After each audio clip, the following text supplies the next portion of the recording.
So I don't think anyone actually leaves their home thinking that they're going to become a less interesting version of themselves, or actively thinking that their personality and their identity is going to change significantly, right? We're just moving to a new place. We're still us. But I've realized that that's not the case. And this shift isn't an identity crisis, but it's definitely a thing that happens. And there's a lot of consequences and weird sort of things around it that aren't really discussed as much when it comes to expats moving their family abroad. A lot of times we are watering down or becoming a more basic version of ourselves. So sometimes it can be hard to really recognize ourselves and come to grips with this new version of who we are. For me, this shift into this new person that's living abroad was very positive. I now have a family that is what I've always wanted. I live in a place that I'm excited to call home. I'm able to have this lifestyle that I've dreamed of since I was a young kid. But there's also the negative aspects as well, feeling like a foreigner, feeling like I never truly belong, and feeling like I need to tame myself down in order to fit in with a new culture. How do we come to grips with our new identity? And this identity, it's not just about us, but it's about the ones around us. The biggest area that I felt the shift was with my relationships. It's very different having a long distance relationship with family and friends versus at least being in the same country as them. I'm not as active in the group chats. I'm not as up to date on things that are happening with my cousins, my aunts, my uncles, and my grandparents. And everyone is moving. They're aging, they're getting older, and they're entering new phases of their life, just like I am. But I don't really know what's happening. I'm out of the loop. And I have become more of a story rather than someone that people actually know. In my 20s, as a digital nomad, I loved this. I loved being the mysterious one that was off doing random things, staying in cool places, working remotely, just living. But now I have a family. I'm in my 30s, and I want my core little family to be part of the bigger family as well. So I'm trying to find this balance of keeping my focus on my family abroad in Spain, where we are, which is very isolated from the rest of the family, and figuring out how to make us still feel a part of everything else that's happening. So there's the identity shift in terms of the family and friends that we had in our past life, of the people that we already knew, but there's also an identity shift in terms of the new people in our lives at the place that we decided to move to. I lived in Berlin for almost 5 years, and it was a beautiful city, had a lot of great friends, had a lot of great times, but at the same time I felt myself keeping people and experiences at an arm's distance, because when you are an expat, there's this nagging feeling that at some point it's going to end, that you're going to get real, that you're going to go home where you belong. And I know that's not the case, but there is still this nagging feeling deep inside of this isn't going to last forever.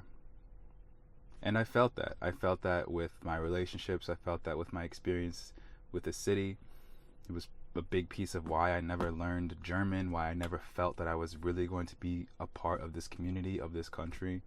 And although I have no regrets of how I lived my life there, I had a great time, it was very eye-opening now that I'm on the other side of really wanting to become part of that community.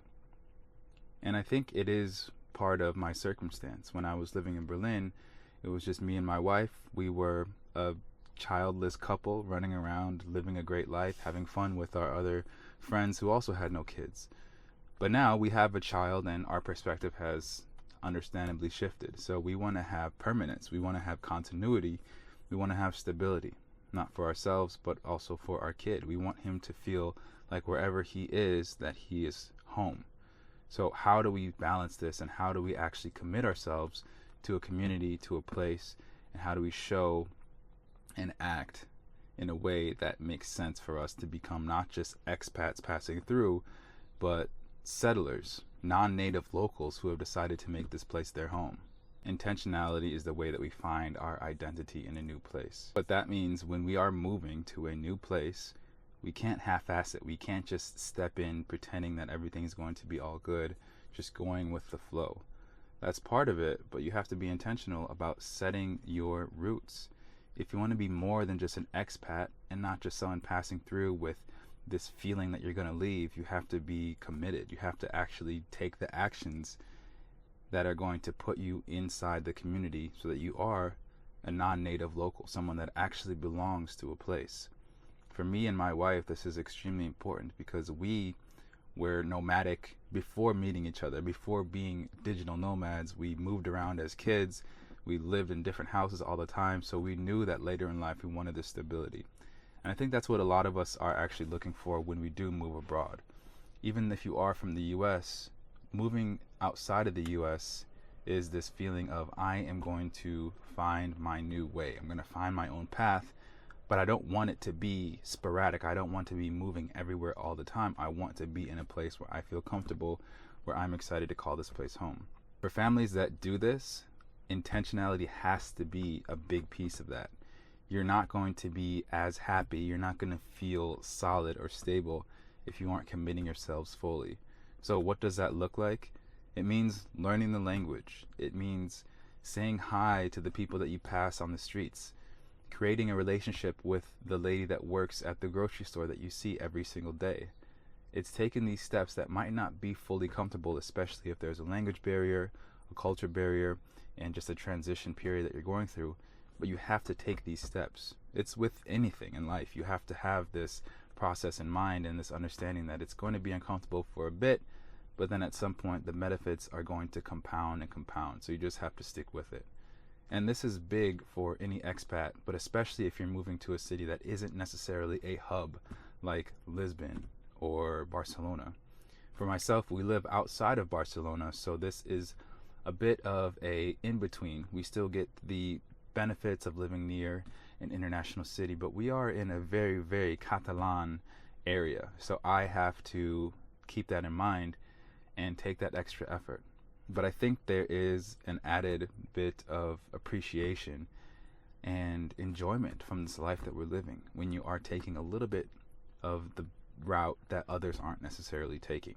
So if you want to have this life and be an expat that is actually a local, someone that feels stable, someone that feels welcome, someone that has an identity, then you have to have this intentionality. Because if you don't, then you're just going to be wandering and you're never going to feel like you're actually home.